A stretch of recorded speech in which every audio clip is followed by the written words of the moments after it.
একটু মন দিয়ে শুনবেন। আচ্ছা আচ্ছা, এই গানের মাঝে আপনাদের সামনে আসতে পারবো? আপনাদের পাশে একটু হাতের তালি দিয়ে বলুন তাহলে।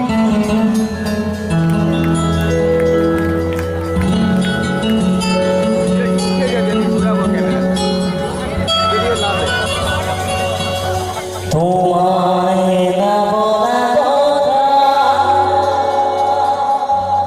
সেই তো আমার কবিতা।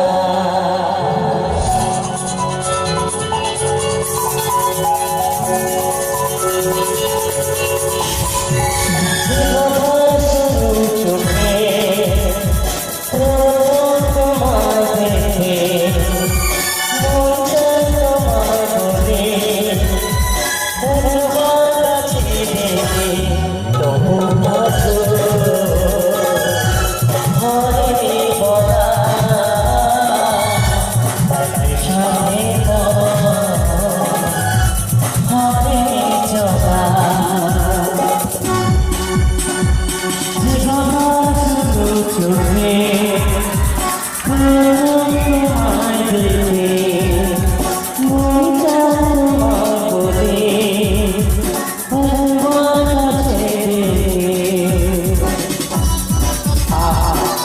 লজ্জাবতী লতা আচ্ছা, তো আমার আপনার যখন চাকরি হতে পারবে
চলা